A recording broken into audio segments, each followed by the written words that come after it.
Muy buenas tardes. De nuevo aquí en el canal 17, en su programa Opiniones, y les saluda Pedro Corso. Bienvenidos a todos. Hoy tenemos una visita muy grata. Un amigo, un colega periodista que acaba de llegar de su país natal, Bolivia. Nos visita por muy pocos días. Vino a presentar uno de sus libros, Manual para hundir un país. Un libro que voy a leer, que he leído algunas acotaciones sobre el mismo, y todo parece indicar que es particularmente interesante, orientado a denunciar la situación que se está viviendo en Bolivia. Estoy hablando del amigo de esta casa, Israel Mérida Martínez. Ha estado en más de una ocasión con nosotros y nos va a hablar de Bolivia ampliamente. Israel, bienvenido. Pedro, gracias por la invitación, un gusto estar contigo nuevamente, un gusto estar aquí en Miami. Un gusto tenerte con nosotros. Israel, ¿hay presos políticos en este momento en Bolivia? Sí, claro, hay muchos presos principalmente durante los 14 años de la gestión de Morales, del 2005 al 2019, se registraron alrededor de más o menos como casi 60 personas que fueron víctimas de esa judicialización de la política y esa politización de la justicia que se vive en Bolivia. El interinato de Yanine Áñez, casualmente ahí hubo intentos de algún tipo de persecución ¿Ella también. escarceló a los presos políticos? No, que esa es una labor pendiente Qué humanitaria que paradoja. Yanine Áñez no lo hizo. O sea, Yanine Áñez llega al poder después de Evo Morales Sí. y no libera a los presos políticos. No deberían haber, esa es una labor pendiente que se quedó en la agenda cívica, en la agenda ciudadana, que Áñez no la cumplió.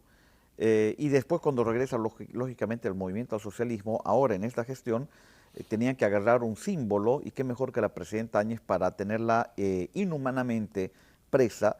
Yo creo que Yanine Áñez cometió excesivos errores históricos que hoy está pagando el pueblo boliviano.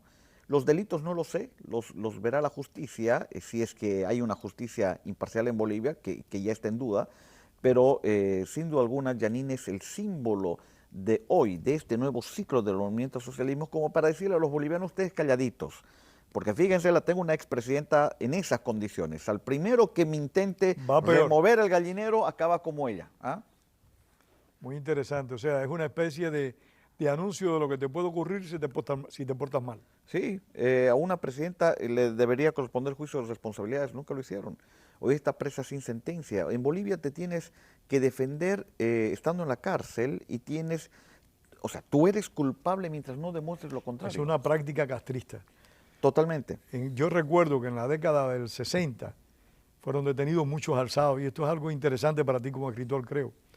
En la década del 60 fueron detenidos muchos guerrilleros en contra del régimen Castro y estuvieron en prisión como 2 años y medio, sin ser juzgados. Fueron trasladados para una prisión, que tú sabes que cárcel y prisión tienen connotaciones diferentes. Sí. Fueron trasladados para una prisión como si hubieran sido condenados. A los 2 años y medio de ese grupo sacaron 23 y fusilaron 21. Wow. En Bolivia tenemos muchos que no tienen sentencia ejecutoriada. Los tienen ya al borde de una, bueno, en realidad ya tienen una muerte civil, están esperando que tenga una muerte física, natural, porque es gente que ya se ha cansado incluso de defenderse, se ha llegado a ese extremo. Y esa persecución que no solamente se da con ciertos líderes políticos, que en realidad a veces son incluso los que menos quedan detenidos y después encarcelados, se da principalmente hoy en día con los que propiciaron esa resistencia civil de esos 21 días, con periodistas, con gente que genera opinión, con medios de comunicación. Hay una persecución paulatina, sistemática que se está dando en el país y que más bien ahora, por lo menos se percibe en este último periodo, en este segundo periodo del MAS, entre medio de la transición de Áñez y antes el periodo de Morales, en este periodo se percibe como que ha bajado un poquito la intensidad, pero es debido, Pedro, a que ellos están teniendo muchos problemas Internos entre ellos. internos entre ellos. O sea, hay escisiones, divisiones dentro del MAS. Claro, para que la gente entienda, vamos a retrotraernos un poquito. Evo Morales entra en el 2005 y gobierna hasta el 2019. Durante este periodo de 14 años transforma el Estado boliviano, hace una asamblea constituyente, crea un Estado plurinacional, se reelige, transforma, copa el Estado, se vuelve un gobierno hegemónico, toma los poderes, hace lo que le da la gana, con una constitución hecha a medida. El pueblo se va cansando. El 2010 comienza a dar señales de desaprobación en la elección de autoridades del Poder Judicial y poco a poco se van dando señales en las urnas. El 2017 con el referéndum revocatorio le dicen no queremos que te vuelvas a reelegir nunca más. Se volvió a postular. Y se volvió a postular y viene el problema del 2019 con una elección con excesivas denuncias de fraude. La gente se cansa, sale a las calles, 21 días de resistencia ciudadana y el hombre acaba huyendo. Entra por sucesión constitucional Yanine Áñez. No hubo ninguna maniobra ilegal de parte de ella para llegar a la presidencia porque la acusaron de eso. A ver, se va el presidente Morales con el vicepresidente. Por sucesión constitucional, después del presidente viene el vicepresidente. Los dos agarrados de la mano, se suben a un avión y se van a México. Presidenta de la Cámara de Senadores no estaba, había renunciado. La vicepresidenta había renunciado. Empezamos a bajar y aparece Yanine Áñez en el escenario. Esta es una señora y el partido político por el cual ella entra, que se gana la lotería sin comprar billete. Entonces se encuentran con ella no esperaba ser presidenta se encuentran con la administración del Estado y realmente carecían de legitimidad, porque en esa elección que fue suspendida sacaron el 3%. Ese es el nivel de representatividad y de afinidad que tenían con ese gobierno transitorio. Entonces entran a encontrarse con el Estado y lo único que debían hacer era, durante 3 meses, gobierno transitorio, llamar a un proceso eleccionario que dé las garantías democráticas a los bolivianos. ¿Qué quiere decir eso? No te estoy hablando de transformar otra vez el Estado, de desmantelar el aparato, porque ellos lo tuvieron 14 años, no lo vas a poder hacer en meses. Era tocar el órgano electoral, el padrón electoral, sanear el padrón electoral, quitar la maquinaria, el fraude de por medio. Y no lo hizo. ¿Y qué fue lo peor? Se lanza de candidata. Se parece mucho, disculpa, a lo que acontece en Venezuela, donde el Consejo Nacional Electoral responde a la propuesta chavista, a la propuesta de Nicolás Maduro.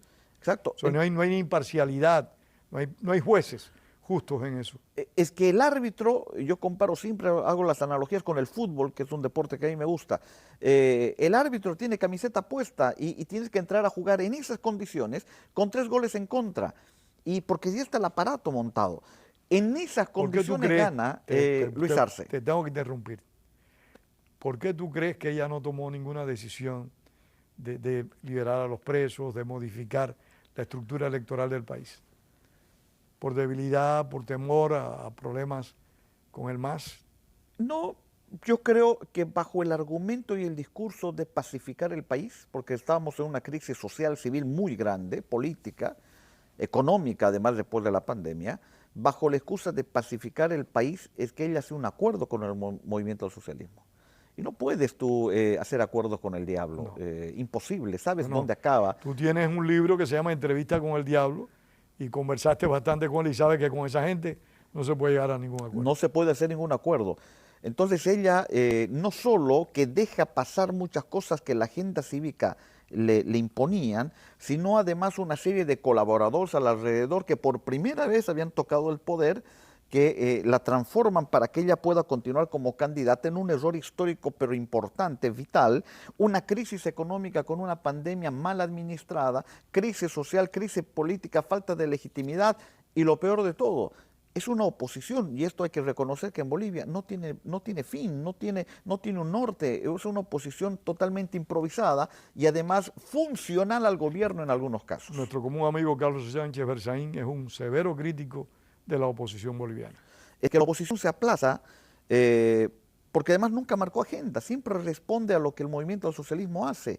Y hoy este nuevo movimiento al socialismo, este nuevo presidente, tiene muchas dificultades, pero no debido a la oposición tradicional, sino la oposición de su propio que se ha partido. nuevo generado. Hoy el presidente Luis Arce tiene un jefe de oposición, se llama Evo Morales Ayma, porque Evo Morales en esas circunstancias desde la Argentina, fuera del país, lo pone de candidato como el palo blanco, el títere, para poder sacar adelante una elección. Luis Arce gana con mayor porcentaje que Evo, se sienta en la silla, y había sido cómoda, había sido una silla muy placentera, comienza a ejercer poder y quiere administrar el Estado. Una cosa es estar en gobierno O sea, y otra cosa es tener quería poder. ser presidente. Le gustó. Evo Le Morales gustó se ser equivocó en la presidente. selección. Totalmente. Hoy el MAS, Pedro, tiene 4 corrientes internas. La de Luis Arce Catacora, actual presidente que quiere gobernar y cada vez va copando más fuerza y más espacios. La de Evo Morales, que quiere estar detrás del trono y mandar, y ya no le están dejando. Hay aquí una pelea terrible. Tienes la del vicepresidente Choquehuanca, que es la base ideológica con lo que se crea el instrumento político. La minoritaria, pero la que mantiene la esencia de las reivindicaciones indígenas. Y tienes estos que fueron parte del gobierno de Morales, que hoy ya no lo son, que son una cuarta corriente y son una bisagra con aquellos opositores funcionales al MAS. La pelea está aquí entre estos dos. Fíjate tú que le roban el celular a Morales, no lo pierde, le roban el celular a Morales en su lugar, que es el Chapare, y comienza a atacar al ministro Arce, al presidente Arce, al ministro de gobierno. Eso deja en evidencia. De que no le saquen cosas relacionadas con la coca. Exactamente, muchas cosas al descubierto. Esta pelea interna, ellos estornudan y el país se enferma. Es increíble, es un partido hegemónico que hoy es el que manda la agenda. O sea, los problemas de un partido político son la agenda del país. Y esto los está distrayendo y esto tiene que dilucidarse porque el 2025 tenemos elecciones. ¿Cuál de estos va a ser el que va a ganar? Aquí hay una pelea terrible que parecería, incluso pelea de carteles, ¿me entiendes? A ese nivel. Es una pelea interna que hay que dilucidar porque si Morales es el candidato, el tema se complica muchísimo. Si Luis Arce es el que gana esa pelea y aparece en el escenario, es otro escenario para la oposición y para el oficialismo que actualmente es. Estos dos no tienen chance, pero se la tienen que jugar por alguien. Ahora, y si van por separado, atomizan el voto, que es lo que siempre la oposición hizo. La oposición no tiene la capacidad en Bolivia de poner un solo candidato. Estadísticamente, si en Bolivia va un solo candidato, se le gana al movimiento al socialismo. Pero esa capacidad no hay, esa madurez no hay. Israel en numerosos países de América Latina. Si las oposiciones se sumaran, desbancaban a los gobiernos en el poder. Eso ocurría creo que en Nicaragua, y hablo de los países donde hay elecciones, no donde hay dictaduras cerradas, como el caso cubano. Venezuela, Nicaragua, Bolivia, cambiaría por completo, como ocurrió en Chile, en Perú, ¿no? Claro. El problema es que la solución está en manos del problema. Entonces, mientras no cambie de manos, vamos a seguir exactamente igual. Y tenemos una oposición que es funcional y la real oposición que quiere emerger, que es lo que necesitamos en Bolivia. Necesitamos un outsider, que yo creo puede ser realmente una alternativa y que nos dé una visión de país, que ese es el otro detalle, Pedro. No solamente que salga alguien nuevo, alguien remozado, sino que realmente tenga una visión de país. Tú ves lo que te ofrece el movimiento al socialismo para la gente de Bolivia, para la idiosincrasia y la cultura boliviana, y tiene una línea trazada, tiene una meta, tiene una visión de país, tiene un concepto de la administración Tiene una del Estado. propuesta concreta. Claro. Ahora, que la compartas o no es otra cosa. Eso es muy diferente, pero que la tienen. Y viene desde Cuba y viene financiada por Venezuela con un antecedente histórico. Pero en el otro lado no hay. O sea, no solo que no hay el mensajero, sino que no hay el mensaje. Y ante esa disyuntiva acabas votando con esto, que es el hígado. Y por amores y desamores. Y no hay una propuesta realmente ideológica. Eso es lo más preocupante, ¿no? Israel, y el gobierno que está haciendo, más allá de la política, o sea, la situación económica del país sigue siendo crítica, ha mejorado en alguna medida después de la defenestración de Morales y de Yanine Áñez. Es una papa caliente que cada vez se pone con más candela. Tuvimos una época junto a Morales en el gobierno de bonanza económica. Muchos factores que se dieron, remesas, condonación de deudas, el gas, incremento de hidrocarburos. Increíble, se desperdició. Se utilizó eso para hacer y convertirse en un Estado totalmente asistencialista, bonos aquí, bonos allá, regalar la plata, eso le gusta a mucha gente. Bueno, después se viene una crisis. Hoy tienes que mantener eso. La persona que en Bolivia, el político que en Bolivia diga quito un bono, te Tipo crucifican. Argentina, tipo Te Argentina. crucifican. ¿De dónde sale la plata si hoy no tenemos nada de eso? Todo ha bajado, los precios. Estamos empezando a vender las joyas de la abuela, la herencia. Las reservas internacionales están desapareciendo. O sea, esto tiene fecha de caducidad. La economía en Bolivia es absolutamente ficticia y se está manteniendo de alguna forma, además, por una economía subterránea, vinculada al narcotráfico, una economía vinculada a todo lo que es ilegal, a la informalidad, pero además también al contrabando. Entonces no puedes vivir en esas características. Yo creo que van a alargar, Pedro, esta burbuja en la cual estamos metidos hasta después del 2025. El 2025 tenemos elecciones y nadie se va a animar a hacer algún tipo de reforma. Y después del 2025 la situación económica de Bolivia va a ser realmente catastrófica. No podemos estar mejor que Argentina, no podemos estar mejor que otros países con economías más sólidas que hoy están destrozadas. O sea, Bolivia no tiene esas características ni esas condiciones. Realmente estamos viendo una economía ficticia y esto lo está manteniendo el gobierno debido a las reservas internacionales. Hay mucha influencia del narcotráfico en Bolivia. Muchísima, exageradamente. ¿Hay control político de parte del narcotráfico? Ninguno. Control político del Estado hacia el narcotráfico, ninguno. ¿Del narcotráfico del Del Estado? narcotráfico al otro lado, no puedes probarlo. Ese es el tema. Pero tu percepción es que existe. Percepción absolutamente mía que no puedo probar, que sí. Mínimamente, no te voy a decir control, pero injerencia. Mínimamente injerencia. ¿Y la actividad del narcotráfico en Bolivia es de consumo interno o de exportación? For export es una de las pocas cosas en las cuales Bolivia ha ganado cierta fama mundial, lamentablemente. Fíjate tú que en el Chapare, en el trópico Cochambino, tenemos una pista de aterrizaje donde no existe turismo. O sea, es una pista de aterrizaje de características internacionales, en el pleno lugar donde se cultiva la hoja de coca, que además no es para el consumo medicinal. Tenemos una pista hermosa, con un tráfico aéreo increíble. ¿Y el gobierno qué hace al respecto ahí? Eso es tierra de nadie, Pedro. Ahí la policía No, pero es ni tierra entra. del Estado. Sí. Si el gobierno no toma decisiones y según tú se producen esos movimientos relacionados con el narcotráfico, el gobierno entonces está responsabilizado con el narcotráfico. Ahí hay una prueba, ¿no? Por acción o por omisión, sí. Por Claro ambas que cosas. sí, por ambas cosas. Pero no hace nada. Es que, como te digo, hay una ausencia total, absolutamente. La policía, y eso está registrado, está ahí en el libro, tuvo que pedir permiso para entrar al trópico.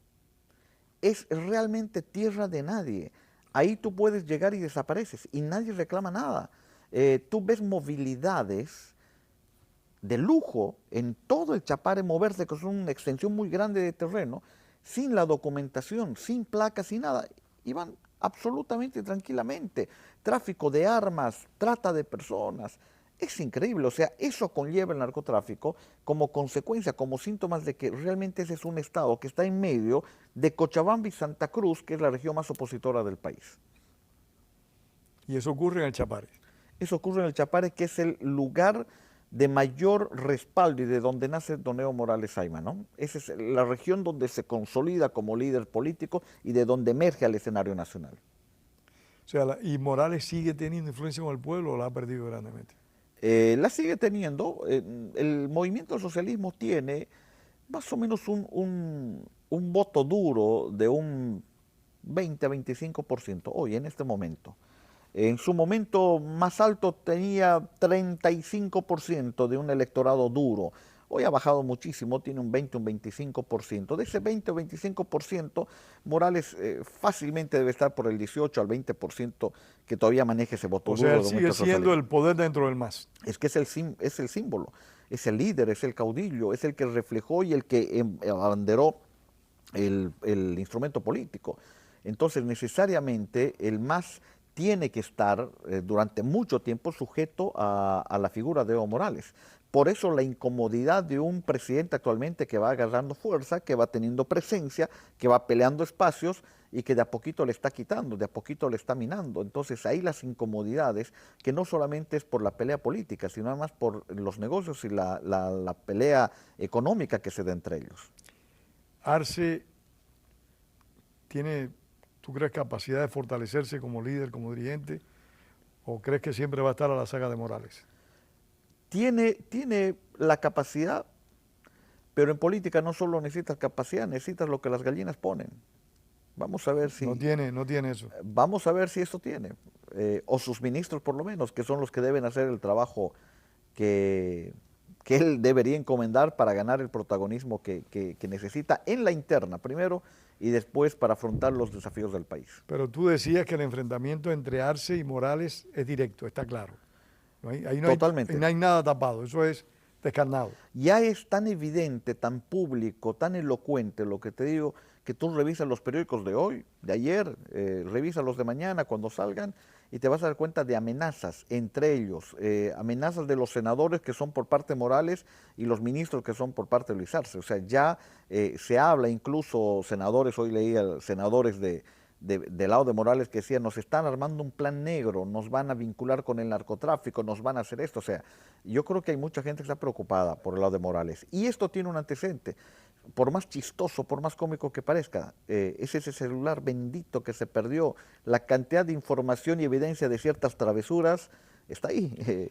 ¿Y ha salido algo de ese celular? Todavía no, pero el día que se destape, Pedro, eso va a ser una caja de Pandora. Tengo entendido que Morales, cuando le robaron el celular, dijo que no me acusen ahora. Algo de eso, ¿no? Sí, que no me acusen, que no me quieran vincular al narcotráfico. O sea, podías decir cualquier cosa y automáticamente saliste a abrir el paraguas y hablar de narcotráfico. O sea, y además que este es un tema que lo hablábamos en algún momento con un conocido periodista aquí en Miami. Y yo le decía, ¿cuál es el nivel de importancia que tiene Bolivia para los Estados Unidos? Hicimos una lista en una servilleta mientras tomábamos un café y casi Bolivia ni aparecía. Ni aparecía, no estábamos en el escenario, no existimos como país. Y por el único hecho que podría Estados Unidos mirar de reojo este tema narcotráfico. Es por lo único que posiblemente podríamos despertar algún tipo de interés. Y ahí es nuestra parte débil en el caso de Bolivia. Y yo creo que es por lo único que podríamos ganar cierto nivel de importancia a nivel política como para que otros estados se fijen.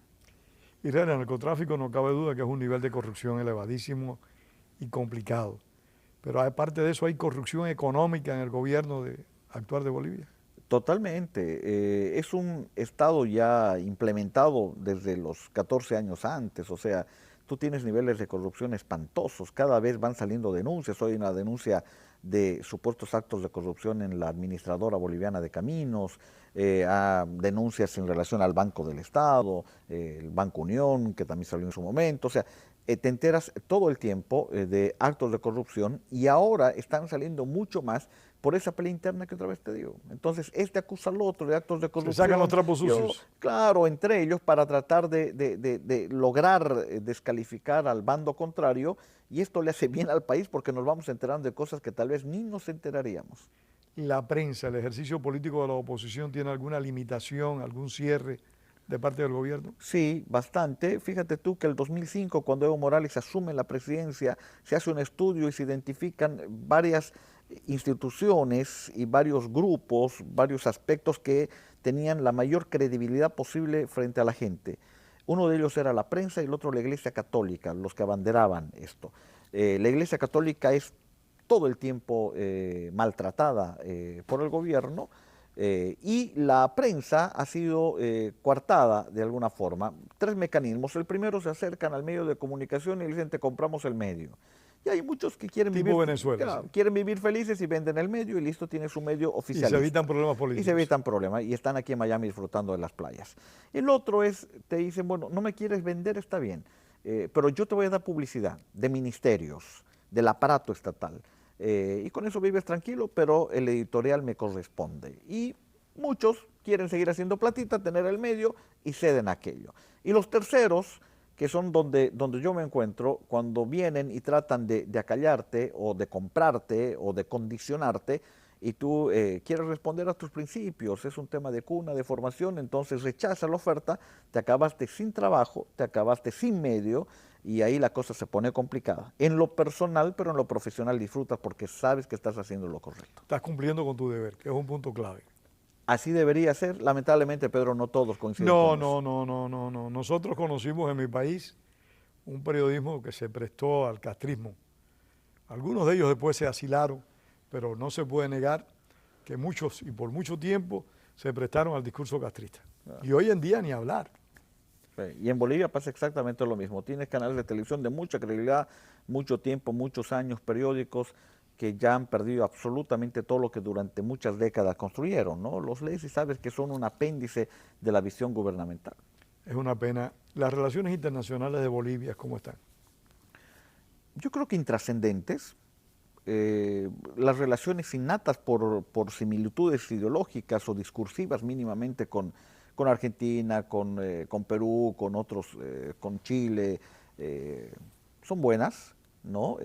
Porque son parte de ese proyecto del siglo XXI, del socialismo del siglo XXI, responden a la misma receta que ¿La salió relación de Cuba. con Chile ha mejorado? Ha mejorado. Muestra de ello es que el presidente fue a la posesión del último presidente, exacto. ¿No? Ahora, aquí hay un tema que nunca el chileno va a querer tratar con nosotros, porque además ya no tiene por qué, que es el tema marítimo. Claro. Y ahí se desperdició también un escenario jurídico importante como el de La Haya, ¿no? Donde nos dijeron, siéntense y negocien. Y listo, Chile te dice, no tengo nada que negociar, y hasta ahí llegó nuestro intento. Pero después con el resto de los países yo creo que intrascendente. Bolivia en el escenario internacional tiene muy poca importancia. A pesar de aquello, creo que hay una muy buena relación, ¿no? Por el momento, por lo menos. ¿Con Estados Unidos qué tipo de relación tiene? Amigable. No te olvides que en Bolivia no tenemos embajador, no hay embajador de Estados Unidos. Es una relación amigable. Cordial, como dicen los diplomáticos. Sí, muy diplomática en todo caso, ¿no? Muy cordial. Que te repito, esto siempre se ha manejado así, acusaciones, todo lo malo que pasa en Bolivia es culpa de la embajada americana, por parte del gobierno, ¿no? Que la embajada. El gobierno acusa a Estados Unidos de todo lo malo que ocurre en el país. Claro, entonces te caes en la calle y lo acusas a la embajada americana, bueno, suele pasar, pero es una relación amigable. Recordemos que esa es una costumbre, una práctica de los castrochavistas, constante y permanente en cualquier lugar donde ellos estén. Claro. Estados Unidos es el responsable, el extranjero es el responsable. Sí, y hoy el país se ha dividido en dos sectores fundamentales, que es así como vamos a llegar a las próximas elecciones, entre los demócratas y los dictadores, ¿no?